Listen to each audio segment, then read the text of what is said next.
So hello my dear lovely students, आप सभी का स्वागत है पीपीआई ट्यूटोरियल के यूट्यूब चैनल पे। मैं विकास कुमार आप सभी का स्वागत करता हूं और आज की इस वीडियो में बहुत ही आपका खास होने वाला है। जो भी बच्चे हमारे फ्री पेड कोर्स से जुड़ना चाहते हैं तो स्क्रीन पे दिए हुए व्हाट्सएप नंबर पे हमें फ्री लिख कर मैसेज कीजिए, फिर आपको सारी डिटेल्स व्हाट्सएप पर दे दी जाएंगी और ये आपका एग्जामिनेशन तक के लिए वैलिड है, फ्री ऑफ कॉस्ट सभी के लिए। जो भी स्टूडेंट इच्छुक है अपनी तैयारी को और बेहतरीन करना चाहते हैं हमारे फ्री पेड कोर्स से, तो हमें व्हाट्सएप पर मैसेज कीजिए। सिर्फ व्हाट्सएप पर मैसेज करना है, आपको कॉल नहीं करना है।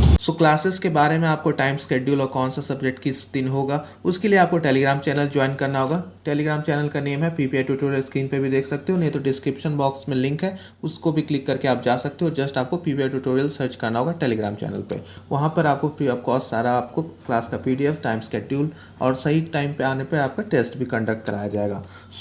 आज की क्लास में हम लोग वीवीआई क्वेश्चंस करेंगे for paramedical and paramedical matric Bihar के लिए, और अच्छे से हम लोग पूरा डिटेल में करेंगे विथ एक्स्ट्रा डिटेल। अलग से एक और जानकारी, जो भी बच्चे थ्योरी क्लासेस करना चाहते हैं यानी बेसिक से सारे सब्जेक्ट्स को हाई तक पढ़ना चाहते हैं तो आप हमारे पेड कोर्स को भी ज्वाइन कर सकते हो, जहां पर आपको सारे शिक्षक देख सकते हो पैरामेडिकल क्वालिफाइड है, तो सारे एक्सपीरियंस टीचर जो भी आपके पैरामेडिकल क्वालिफाइड कर चुके उनके द्वारा आपको पढ़ाया जाएगा। और कोर्स का फी आप देख सकते हो अभी बहुत ही कम है, ये जल्दी इंक्रीज कर दिया जाएगा। तो आप अगर इंटरेस्टेड हैं क्लास के बाद तो आप व्हाट्सएप नंबर पे हमें व्हाट्सएप कीजिएगा, आपको फर्दर सारा डिटेल्स दे दिया जाएगा। तो चलिए समय ना गाते हैं, आज की क्लास को शुरू करते हैं। आज की क्लास में हम लोग बिहार पैरामेडिकल 2022 के एंट्रांस एग्ज़ाम के लिए जीके, हिंदी और इंग्लिश का इम्पोर्टेंट क्वेश्चन सीरीज करने जा रहे हैं, वो भी एक वीडियो में। ठीक है, तो ये जो सारे क्वेश्चन है आपके प्रीवियस ईयर से लिए गए हैं, तो सभी बच्चों को क्लास लास्ट तक करनी है और क्लास के बाद कमेंट्स में अपना फीडबैक देना है ना। क्लास के बाद सभी बच्चे कमेंट्स में फीडबैक देंगे कि आपको आज की क्लास कैसी लगी। ठीक है, तो चलिए हमारे क्वेश्चंस की ओर बढ़ते हैं। तो आज का हमारा पहला क्वेश्चन जीके से हम लोग स्टार्ट करेंगे। तो पहला क्वेश्चन जीके से है कि निम्नलिखित में से अफ्रीका को यूरोप से कौन अलग करता है। ठीक है, यहाँ पे जो क्वेश्चन है पहला, यहाँ पे बताना है आपको बच्चों कि निम्नलिखित में से अफ्रीका को, ठीक है, अफ्रीका को यूरोप से कौन अलग करता है। ऑप्शन नंबर ए में दिया है लाल सागर, बी में दिया है मेडिटेरियन समुद्र, सी में दिया है अटलांटिक सागर और ऑप्शन नंबर डी में दिया है पर्शियन खाड़ी। ठीक है, तो चलिए सभी बच्चे इसका जल्दी से लाइव चैट में आंसर दीजिए कि निम्नलिखित में से कौन सा जो है अफ्रीका को यूरोप से अलग करता है। ठीक है, निम्नलिखित में से कौन अफ्रीका को यूरोप से अलग करता है। चलिए सभी बच्चे जल्दी से इसका लाइव चैट में आंसर दीजिए। तो वेरी गुड, यहाँ पर जिन भी बच्चों का आंसर जो ऑप्शन बी आ रहा है उनका राइट आंसर है मेडिटेरियन समुद्र। ठीक है, अफ्रीका को यूरोप से कौन अलग करता है, तो मेडिटेरियन समुद्र। ठीक है, तो चलिए हमारे नेक्स्ट क्वेश्चन की ओर पढ़ते हैं। तो यहाँ पर नेक्स्ट क्वेश्चन पूछा जा रहा है कि भूदान आंदोलन, ठीक है, भूदान आंदोलन किसने आरंभ किया। यहाँ पे आपको बताना है कि भूदान आंदोलन जो है किसने आरंभ किया। ऑप्शन नंबर ए में दिया है महात्मा गांधी, बी में दिया है जयप्रकाश नारायण, सी में दिया है विनोबा भावे और ऑप्शन नंबर डी में दिया है आचार्य कृपलानी। तो चलिए स्टूडेंट सभी को जल्दी से इसका लाइव चैट में आंसर दीजिए कि भूदान आंदोलन किसने आरंभ किया। तो यहाँ पर जिन भी बच्चों का आंसर ऑप्शन सी आ रहा है उनका राइट आंसर है भूदान आंदोलन जो है विनोबा भावे जी ने आंदोलन किया था आरंभ, और ये कब किया था, तो 1951 ईस्वी में। ठीक है, 1951 ईस्वी में भूदान आंदोलन किसने आरंभ किया, तो विनोबा भावे जी ने किया। ठीक है, तो चलिए हमारे नेक्स्ट क्वेश्चन की ओर बढ़ते हैं। तो नेक्स्ट क्वेश्चन में यहाँ पर पूछा जा रहा है कि कथकली नृत्य किस राज्य से संबंधित है। ठीक है, आपको बताना है कि कथकली जो नृत्य है ये किस राज्य से संबंधित है। ठीक है, ऑप्शन ए में दिया है केरल, बी में दिया है कर्नाटक, सी में दिया है ओडिशा और ऑप्शन नंबर डी में दिया है तमिलनाडु। तो चलिए सभी स्टूडेंट्स लाइव चैट में आंसर दीजिए इसका कि कथकली नृत्य किस राज्य से संबंधित है। जल्दी से सभी बच्चे इसका लाइव चैट में आंसर देंगे। तो वेरी गुड, यहाँ पे जिन भी बच्चों का आंसर ऑप्शन ए आ रहा है उनका राइट आंसर है कथकली नृत्य किस राज्य से संबंधित है, तो केरल से है। ठीक है, ये क्वेश्चन क्लियर है। तो चलिए नेक्स्ट क्वेश्चन की ओर। तो यहाँ पूछा जा रहा है कि रूबी, ठीक है, ये रूबी जो पत्थर है का लाल रंग निम्नलिखित में से किसके कारण कारण होता है। ठीक है, आपको बताना है कि रूबी का लाल रंग निम्नलिखित में से किसके कारण होता है। ऑप्शन नंबर ए में दिया है आयरन ऑक्साइड, बी में दिया है पोटेशियम परमैंगनेट, सी में दिया है क्रोमियम ऑक्साइड और ऑप्शन नंबर डी में दिया है कॉपर सल्फेट। तो चलिए स्टूडेंट्स, सभी को लाइव चैट में इसका आंसर दीजिए कि रूबी का लाल रंग निम्नलिखित में से किसके कारण होता है। चलिए सभी को जल्दी से आंसर कीजिए। तो वेरी गुड, आयरन ऑक्साइड के कारण। और इसका फॉर्मूला क्या है, Cr2O3। ठीक है, Cr2O3, इसी के कारण जो है रूबी का रंग क्या होता है, तो लाल होता है आयरन ऑक्साइड के कारण। ठीक है, तो यहाँ तक समझ में आ गया। तो चलिए हमारे नेक्स्ट क्वेश्चन की ओर बढ़ते हैं। यहाँ नेक्स्ट क्वेश्चन में आप सभी बच्चों से पूछा जा रहा है कि राष्ट्रीय मानव अधिकार, ठीक है, राष्ट्रीय मानव अधिकार आयोग का अध्यक्ष कौन होता है। ठीक है, आपको बताना है कि राष्ट्रीय मानव अधिकार आयोग का अध्यक्ष कौन होता है। ऑप्शन नंबर ए में दिया है केंद्र सरकार के मंत्री, बी में दिया है सेवानिवृत्त उच्च न्यायालय का न्यायाधीश, ऑप्शन नंबर सी में दिया है राज्य सरकार का मुख्यमंत्री और ऑप्शन नंबर डी में दिया है सेवानिवृत्त भारत का मुख्य न्यायाधीश। ठीक है, तो चलिए सभी बच्चे जल्दी से इसका लाइव चैट में आंसर दीजिए कि राष्ट्रीय मानव अधिकार आयोग का अध्यक्ष कौन होता है। तो वेरी गुड, जिन भी बच्चों ने आंसर ऑप्शन डी दिया है ना, उनका राइट आंसर है राष्ट्रीय मानव अधिकार आयोग का अध्यक्ष कौन होता है, तो सेवानिवृत्त भारत का मुख्य न्यायाधीश। ठीक है, राष्ट्रीय मानव अधिकार आयोग का अध्यक्ष कौन होता है, तो सेवानिवृत्त भारत का मुख्य न्यायाधीश जो है राष्ट्रीय मानव अधिकार आयोग का अध्यक्ष होता है। ठीक है, तो चलिए हमारे नेक्स्ट क्वेश्चन की ओर बढ़ते हैं। तो यहाँ पर नेक्स्ट क्वेश्चन है कि निम्नलिखित में से किससे भीमसेन जोशी संबंधित है। आपको बताना है कि भीमसेन जोशी जी जो है इनमें से किससे संबंध रखते हैं। ठीक है, ऑप्शन नंबर ए में दिया है सरोद, बी में दिया है फिल्म, सी में दिया है गायन और ऑप्शन नंबर डी में दिया है कथक। तो चलिए सभी बच्चे जल्दी से इसका लाइव चैट में आंसर दीजिए कि निम्नलिखित में से किससे भीमसेन जोशी जी संबंध रखते हैं। तो वेरी गुड, इसका राइट आंसर क्या हो जाएगा हमारा, ऑप्शन नंबर सी गायन। भीमसेन जोशी जी किससे संबंधित है, तो गायन से। ठीक है, गायन से भीमसेन जोशी जी संबंधित है। तो ये क्वेश्चन सभी को क्लियर है। तो चलिए हमारे नेक्स्ट क्वेश्चन की ओर बढ़ते हैं।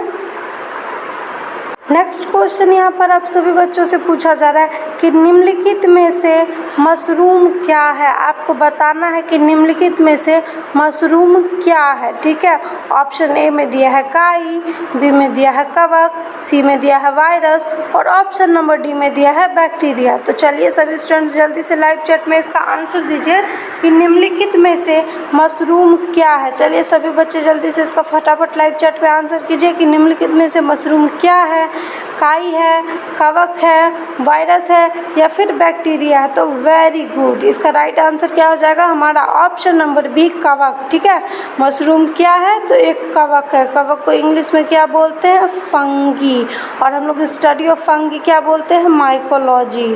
Study of fungi is called mycology. ठीक है, माइकोलॉजी। ठीक है, ये इस प्रकार से जो mycology, study of fungi is called mycology. तो चलिए नेक्स्ट क्वेश्चन की ओर बढ़ते हैं। तो यहाँ पर नेक्स्ट क्वेश्चन पूछा जा रहा है कि वर्ष 1857 की क्रांति के समय गवर्नर जनरल कौन था। ठीक है, ये जो वर्ष 1857 में की जो क्रांति है उसके समय में गवर्नर जनरल कौन था। ऑप्शन ए में दिया है लॉर्ड डलहौजी, बी में दिया है लॉर्ड कैनिंग, सी में दिया है लॉर्ड मेयो और ऑप्शन नंबर डी में दिया है लॉर्ड रिपन। ठीक है, तो चलिए सभी बच्चे जल्दी से इसका लाइव चैट में आंसर दीजिए कि वर्ष 1857 की क्रांति के समय गवर्नर जनरल कौन था। तो वेरी गुड, जिनका भी आंसर यहाँ पर ऑप्शन नंबर बी है उनका राइट आंसर है लॉर्ड कैनिंग। ठीक है, वर्ष 1857 की क्रांति के समय गवर्नर जनरल कौन था, तो लॉर्ड कैनिंग था। यहाँ पर एक क्वेश्चन पूछ लिया गया था आपके प्रीवियस ईयर के एग्जाम में कि बिहार से 1857 की क्रांति का नेतृत्व किसने किया था। ठीक है, बिहार से किसने नेतृत्व किया था, तो बिहार से वीर कुंवर सिंह जी ने। ठीक है, वीर कुंवर सिंह जी ने 1857 क्रांति में नेतृत्व किया था। ठीक है, तो चलिए नेक्स्ट क्वेश्चन की ओर बढ़ते हैं। तो नेक्स्ट क्वेश्चन यहाँ पर है कि निम्नलिखित में से कौन governor general doctrine of lapse से संबंधित है।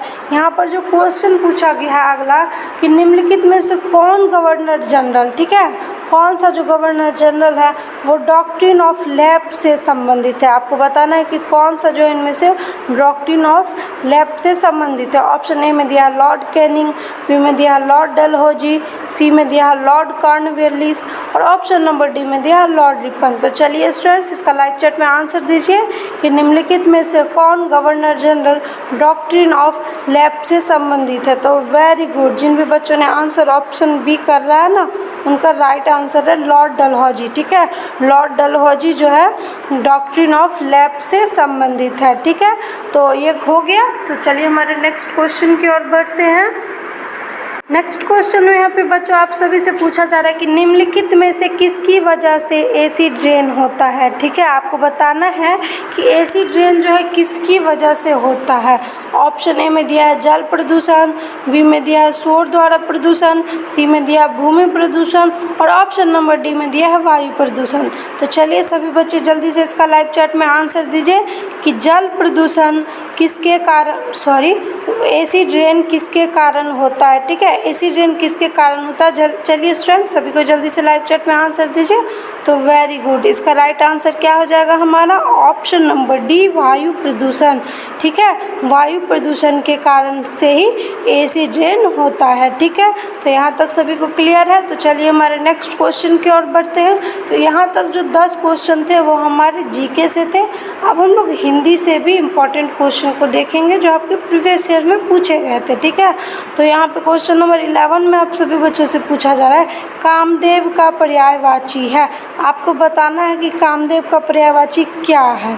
ठीक है, ऑप्शन नंबर ए में दिया संचार, बी में दिया है मार, ऑप्शन नंबर सी में दिया मदन और ऑप्शन नंबर डी में दिया निश्चय। तो चलिए सभी को जल्दी से इसका लाइव चैट में आंसर दीजिए कि कामदेव का पर्यायवाची है। ठीक है, आपको बताना है कि कामदेव का पर्यायवाची क्या है।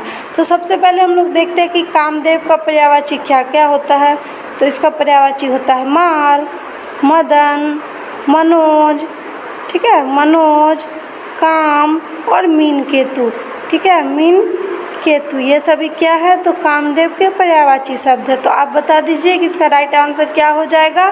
तो इसका right answer option number C और ऑप्शन नंबर बी दोनों हो जाएगा। तो ये क्वेश्चन ही हमारा गलत है। अगर ऐसा क्वेश्चन एग्जाम में आता है, हर साल 1 से 2 हो ही जाता है, 2021 में भी ऐसा क्वेश्चन गलत आया था, तो सभी बच्चों को मार्क्स मिल जाता है। ठीक है, तो चलिए नेक्स्ट क्वेश्चन की ओर। तो यहाँ पे पूछ रहा है कि दुर्बल का विलोम है। आपको बताना है कि दुर्बल का विलोम क्या है। ऑप्शन नंबर ए में दिया तपोबल, बी में दिया आत्मबल, सी में दिया सबल और ऑप्शन नंबर डी में दिया है निर्बल। ठीक है, तो चलिए इसका विलोम बताइए क्या हो जाएगा। चलिए सभी को जल्दी से इसका लाइव चैट में आंसर दीजिए कि दुर्बल का विलोम है। ठीक है, तो इसका राइट आंसर क्या हो जाएगा हमारा ऑप्शन नंबर सी सबल। ठीक है, ऑप्शन नंबर सी सबल हो जाएगा हमारा दुर्बल का विलोम शब्द। ठीक है, तो चलिए हमारे नेक्स्ट क्वेश्चन की ओर बढ़ते हैं। नेक्स्ट क्वेश्चन में आप सभी बच्चों से पूछा जा रहा है कि नीचे दिए गए वाक्य को पूरा कीजिए। ठीक है, नीचे एक वाक्य दिया है उसको पूरा करना है। तो खाना पीना सोना ही तो मानव जीवन का डैश नहीं। ठीक है, आपको बताना है कि खाना पीना सोना ही तो मानव जीवन का डैश नहीं। ऑप्शन नंबर ए में दिया है माप, बी में दिया है प्राप्य, सी में दिया है लक्ष्य और ऑप्शन नंबर डी में दिया है काम। तो चलिए सभी इसका लाइव चैट में आंसर दीजिए कि खाना पीना सोना ही तो मानव जीवन का डैश नहीं। ठीक है, यहाँ पे क्या सुटेबल फील होगा बताइए। तो वेरी गुड, इसका राइट आंसर क्या हो जाएगा हमारा ऑप्शन नंबर सी लक्ष्य। खाना पीना सोना ही तो मानव जीवन का लक्ष्य नहीं। ठीक है, खाना पीना सोना ही तो मानव जीवन का लक्ष्य नहीं। ठीक है, ये हमारा ऑप्शन सी जो हो जाएगा राइट आंसर हो जाएगा। ठीक है, तो चलिए हमारे नेक्स्ट क्वेश्चन की ओर बढ़ते हैं। नेक्स्ट क्वेश्चन में यहाँ पर पूछा जा रहा है कि निम्न में से शुद्ध वर्तनी छांटिए। ठीक है, हमको शुद्ध वर्तनी छांटना है। तो किसका, तो कवियत्री का, कवियत्री, कवियत्री और कवियत्री। तो मतलब यहाँ पे 4 तरह से कवियत्री लिखा हुआ है।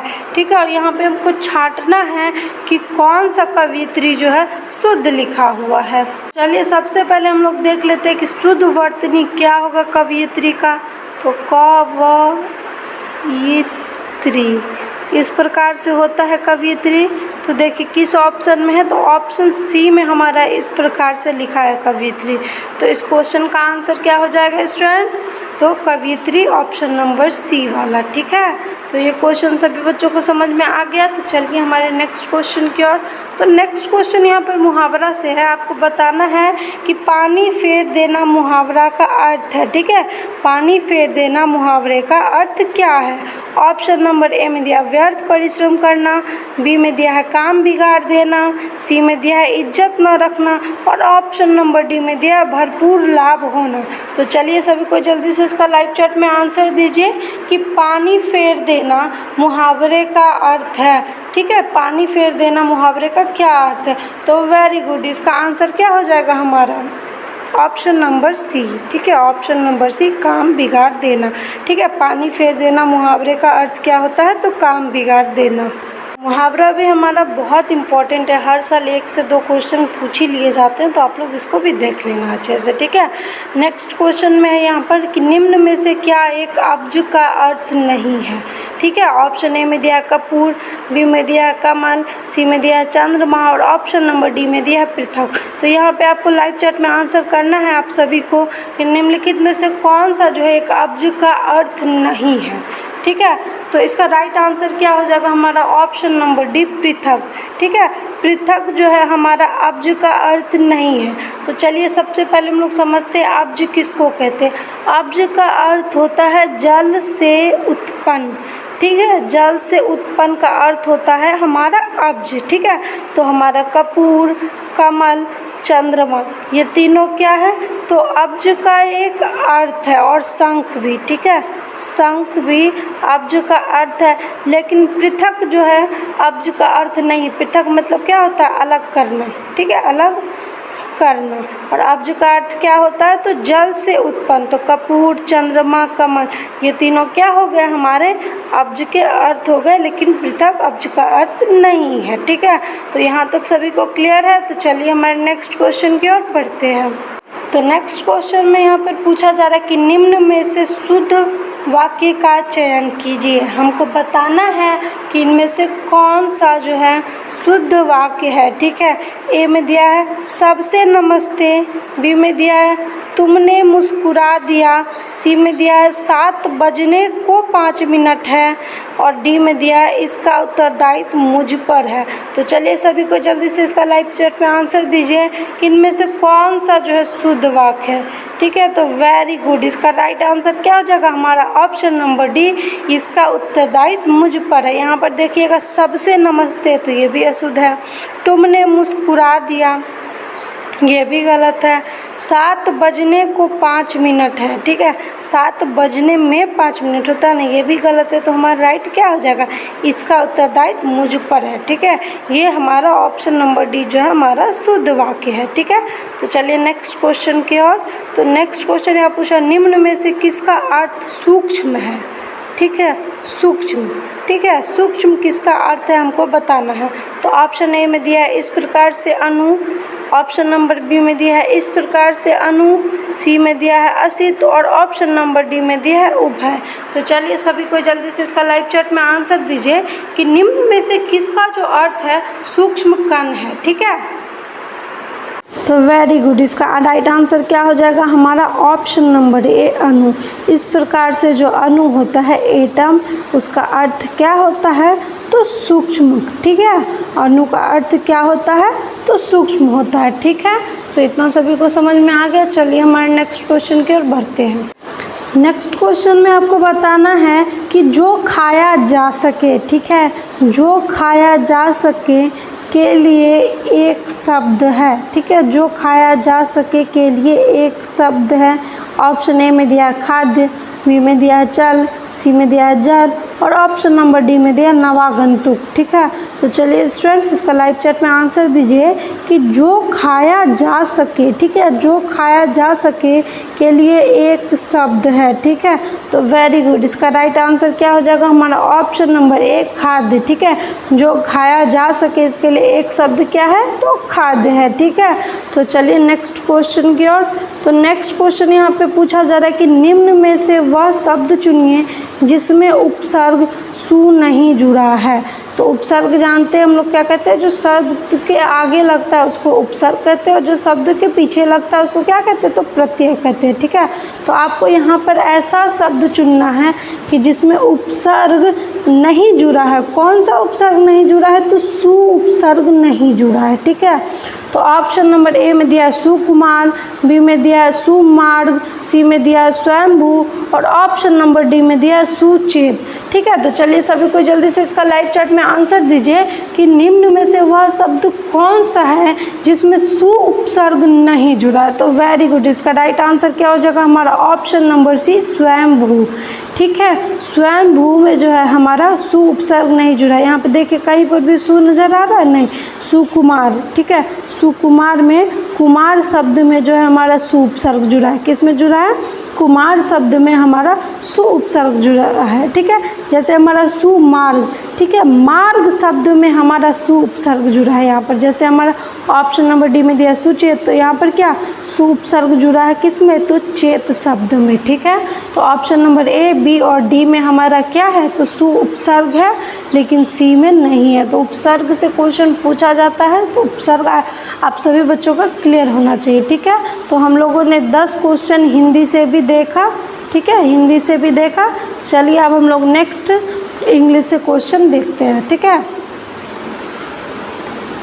नेक्स्ट क्वेश्चन में यहाँ पे है कि choose the one which best expresses the meaning of the word sufficient. ठीक है, आपको ऐसा एक वर्ड चूज करना है जो एक्सप्रेस, ये जो वर्ड है सफिशिएंट को एक्सप्रेस कर रहा है। ठीक है, क्या कर रहा है, choose the word which best expresses the meaning of the word sufficient. Means क्या करना है, यहाँ पे हमको सिनोनिम्स बताना है। सिनोनिम्स बताना है किसका, तो सफिशिएंट का हमको यहाँ पर सिनोनिम्स बताना है। ऑप्शन नंबर ए में दिया है फुल, बी में दिया है कंप्लीट, सी में दिया है इनफ और ऑप्शन नंबर डी में दिया है लेस। तो चलिए सभी को इसका लाइव चैट में आंसर दीजिए कि कौन सा जो है सफिशिएंट का हमारा सिनोनिम्स होगा। ठीक है, तो इसका राइट आंसर क्या हो जाएगा हमारा, वेरी गुड, तो ऑप्शन नंबर सी इनफ। ठीक है, इनफ जो है सफिशिएंट का हमारा क्या हो गया, तो सिनोनिम्स हो गया। तो चलिए आप सबका हिंदी मीनिंग भी समझ लेते हैं। तो फुल, फुल का मतलब क्या होता है, पूरा। ठीक है, फुल का मतलब क्या होता है, पूरा। ठीक है, कंप्लीट, ठीक है, कंप्लीट का भी मतलब क्या होता है, पूरा। ठीक है, कंप्लीट का भी मतलब होता है कोई काम पूरा। ठीक है, नेक्स्ट दिया हुआ है इनफ। तो इनफ का मतलब क्या होता है, पर्याप्त। ठीक है, इनफ का मतलब क्या होता है, पर्याप्त। और लेस, लेस का मतलब क्या होता है, तो कम। ठीक है, लेस का मतलब होता है कम। और सफिशिएंट का मतलब क्या होता है, तो सफिशिएंट का मतलब भी होता है पर्याप्त या फिर काफ़ी। ठीक है, पर्याप्त या फिर काफ़ी। तो इसका राइट आंसर हमारा क्या हो गया, option number C enough. Enough जो है हमारा सफिशिएंट का क्या हो गया, सिनोनिम्स। ठीक है, सिमिलर वर्ड। तो नेक्स्ट क्वेश्चन में फिर आपसे पूछा जा रहा है find the correctly spelled word. ठीक है, इस तरह का क्वेश्चन हर साल 1 से 2 आता है कि find the correctly spelled word, find the incorrectly spelled word. तो चलिए सभी को जल्दी से इसका लाइव चैट में आंसर दीजिए कि इसमें से कौन सा करेक्टली स्पेल्ड वर्ड है। तो देखिए ऑप्शन नंबर ए में भी सरप्राइज है, बी में भी सरप्राइज है, सी में भी सरप्राइज है और ऑप्शन नंबर डी में भी सरप्राइज है। मतलब इन चारों ऑप्शन में ना सरप्राइज लिखा गया है। ठीक है, क्या लिखा गया है, सरप्राइज। तो सरप्राइज कौन सा इसमें करेक्ट लिखा गया है, तो हमारा ऑप्शन नंबर ए का जो है सरप्राइज करेक्ट लिखा गया। सरप्राइज का करेक्ट वर्ड स्पेलिंग क्या है, SURPRISE। सरप्राइज मतलब क्या होता है, तो आश्चर्यचकित होना या फिर चकित होना। ठीक है, तो यहाँ तक क्लियर है। चलिए नेक्स्ट क्वेश्चन की ओर। तो नेक्स्ट क्वेश्चन में आपको पूछा फाइंड दी अपोजिट वर्ड। ठीक है, find the opposite word for the given word famous. ठीक है, ये जो वर्ड हमारा फेमस है इसका हमको क्या बताना है, अपोजिट वर्ड मीन्स एंटोनिम्स। ठीक है, क्या बताना है, एंटोनिम्स। तो ऑप्शन नंबर ए में क्या है, वर्थलेस, बी में दिया है इमिनेंट, सी में दिया है लेनिएंट और ऑप्शन नंबर डी में दिया है क्या, फैब्यूलस। तो यहाँ पे जल्दी से सभी को लाइव चैट में बताइए कि अपोजिट वर्ड क्या होगा फेमस का। ठीक है, तो वेरी गुड, इसका राइट आंसर क्या हो जाएगा हमारा ऑप्शन नंबर ए वर्थलेस। ठीक है, ऑप्शन नंबर ए वर्थलेस जो है हमारा इसका राइट आंसर हो जाएगा। कैसे, अब इसको भी समझते हैं। तो सबसे पहले फेमस, ठीक है, तो फेमस को का मतलब क्या हो गया, प्रसिद्ध, प्रसिद्ध हो गया फेमस का। ठीक है, अब बात करें वर्थलेस। ठीक है, तो वर्थलेस क्या होता है, बेकार या भद्दा। ठीक है, बेकार या फिर भद्दा। अब बात करें इमिनेंट। ठीक है, तो इमिनेंट का भी मतलब क्या होता है, प्रसिद्ध। तो ये क्या हो गया हमारा, फेमस का सिनोनिम्स क्या हो गया, इमिनेंट। ठीक है, जैसे लेनियन, तो इसका अर्थ होता है काइंड या फिर दयालु। ठीक है, काइंड बोल सकते हैं इंग्लिश में, या फिर दयालु। ठीक है, काइंड पर्सन। ठीक है, तो ये क्या होता है, लेनियंट का। और फैबुलस, तो कहते हैं ना कोई कोई काम अच्छा करता है तो फैबुलस, तो फैबुलस का हिंदी क्या होता है, शानदार। ठीक है, देखिए शानदार होता है। तो यहाँ पर कौन सा वर्ड था, प्रसिद्ध, तो प्रसिद्ध का अपोजिट मीनिंग क्या हो जाएगा, बेकार या फिर भद्दा। ठीक है, और इमिनेंट हमारा क्या हो जाएगा, फेमस का, तो ये हमारा सिनोनिम्स हो जाएगा। ठीक है, यहाँ तक सभी को क्लियर है। तो चलिए हमारे नेक्स्ट क्वेश्चन की ओर बढ़ते हैं। नेक्स्ट क्वेश्चन में यहाँ पे पूछा जा रहा है कि to be known for bad acts is called. ठीक है, आपको बताना है to be known for bad acts. ठीक है, जो बुरे व्यवहार के लिए, बुरे काम के लिए जाना जाए उसको क्या बोलेंगे। तो ऑप्शन नंबर ए में दिया है फेमस, बी में दिया नोटोरियस, सी में दिया है क्रिमिनल, और ऑप्शन नंबर डी में दिया है टेररिस्ट। तो चलिए सभी को जल्दी से इसका लाइव चैट में आंसर दीजिए कि to be known for bad acts is called. तो वेरी गुड, इसका राइट आंसर क्या हो जाएगा हमारा, ऑप्शन नंबर बी नोटोरियस। ठीक है, अब कैसे हुआ हमारा option number B right answer, इसका भी हम लोग समझ लेते हैं। तो फेमस, तो फेमस का मतलब क्या होता है हमारा, प्रसिद्ध। ठीक है, फेमस का मतलब क्या होता है हमारा, प्रसिद्ध। अब बात करें क्रिमिनल, तो क्रिमिनल किसको कहते हैं, अपराधी। ठीक है, अपराधी को। ठीक है, बात करें टेररिस्ट, तो टेररिस्ट किसको कहते हैं, आतंकवाद को। ठीक है, आतंकवाद को कहते हैं। और नोटोरियस, नोटोरियस का किसको बोलते हैं, तो बुरा लत। ठीक है, बुरा लत जिसको हो। ठीक है, लत जिसको हो। ठीक है, तो यहाँ पर देखियो अपराध तो कोई कर नहीं कर रहा है, ये किसके लिए जाना जा रहा है, बस बैड एक्ट्स के लिए। तो इसका राइट आंसर क्या हो जाएगा हमारा, ऑप्शन नंबर बी नोटोरियस। ठीक है, तो चलिए नेक्स्ट क्वेश्चन की ओर। तो नेक्स्ट क्वेश्चन यहाँ पे पूछा जा रहा है कि what is the meaning of throw cold water upon. ठीक है, आपको बताना है कि एक आइडियम एंड फ्रेज है, इसका क्या मतलब है, थ्रो कोल्ड वाटर अपॉन। ठीक है, ऑप्शन नंबर ए में दिया calm down once anger, B में दिया पुट आउट द फायर, सी में दिया है डिस्करेज अ प्लान, और ऑप्शन नंबर डी में दिया है टीच समवन। तो चलिए सभी को जल्दी से इसका लाइव चैट में आंसर दीजिए कि what is the meaning of throw cold water upon. तो ये जो है थ्रो कोल्ड वाटर अपॉन, इसका मीनिंग क्या होता है, तो टू डिस्करेज। क्या होता है, टू डिस्करेज। तो वेरी गुड, इसका राइट आंसर क्या हो जाएगा हमारा, option number C discourage a plant. ठीक है, डिस्करेज अ प्लांट। ठीक है, तो यहाँ तक सभी को क्लियर है। चलिए हमारे नेक्स्ट क्वेश्चन की ओर बढ़ते हैं। तो नेक्स्ट क्वेश्चन में यहाँ पे पूछा जा रहा है कि fill in the blanks with correct choice. ठीक है, ये फिल करना है करेक्ट चॉइस के साथ। The flash of the torch dash a cobra. ठीक है, यहाँ पर फिल करना है जो है इसमें कौन सा सुटेबल होगा। क्या है, the flash of the torch dash a cobra. Option number A में दिया एक्सपोज्ड, बी में दिया डिस्प्लेड, सी में दिया है डिस्क्लोज्ड, और ऑप्शन नंबर डी में दिया है रिवील्ड। तो चलिए सभी को जल्दी से इसका लाइव चैट में आंसर दीजिए कि the flash of the torch dash a cobra का राइट आंसर क्या होगा। वेरी गुड, इसका राइट आंसर क्या हो जाएगा हम ऑप्शन नंबर बी डिस्प्लेड। कैसे अभी समझते हैं। तो एक्सपोज्ड, इसका मतलब क्या होता है, रहस्य खोलना। ठीक है, रहस्य खोलना। ठीक है, बात करें डिस्क्लोज्ड। ठीक है, तो डिस्क्लोज मतलब भी होता है किसी को कोई बात बताना। ठीक है, कोई बात बताना। ठीक है, डिस्प्लेड, तो डिस्प्लेड का क्या मतलब होता है, किसी वस्तु को प्रदर्शित करना। ठीक है, प्रदर्शित करना, प्रदर्शित करना। ठीक है, और ऑप्शन नंबर डी में दिया रिवील, तो रिवील का मतलब होता है किसी चीज़ को प्रकट करना।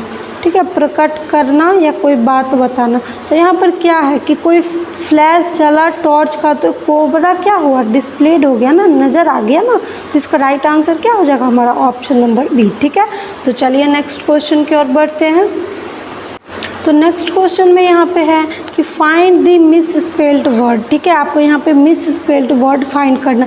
ऑप्शन नंबर ए में दिया गग, बी में दिया है गुडी, सी में दिया है गज और ऑप्शन नंबर डी में दिया है गारंटी। ठीक है, तो आपको मिस स्पेल्ड वर्ड फाइंड करना है। तो चलिए सभी को जल्दी से इसका लाइव चैट में आंसर दीजिए। तो इसका राइट आंसर जो है ना हमारा क्या हो जाएगा, ऑप्शन नंबर बी और ऑप्शन नंबर डी। ठीक है, ऑप्शन नंबर बी और ऑप्शन नंबर डी इसका राइट आंसर हो जाएगा, क्योंकि दोनों जो है इनकरेक्ट लिखा हुआ। कैसे, तो चलिए अब एक एक करके समझते हैं।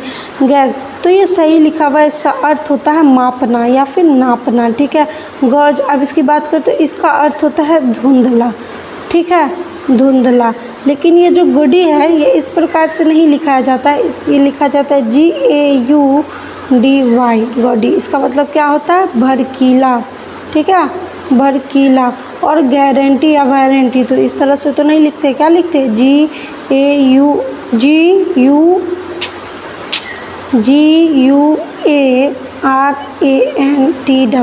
ठीक है, गारंटी इस प्रकार से हमारा सही लिखाता है। ठीक है, तो नेक्स्ट क्वेश्चन में फिर कह रहा है this statue fill in the blanks with correct. Question में यहाँ पे आप सभी से पूछा जा रहा है कि fill in the blanks with correct choice. ठीक है, fill in the blanks with correct choice. तो ये दिया हुआ एक सेंटेंस कि this statue was so dash. ठीक है, this statue was so dash that people stared at it in horror. ठीक है, this statue was so dash that people stared at it in horror. ठीक है, क्या कर रहे हैं, सारे पीपल घूर रहे हैं ऐसे जैसे कि ये कुछ डरावना जैसा हो। ठीक है, दिस स्टैचू वाज डैश। ठीक है, तो इस डैश में हमको फिल करना है।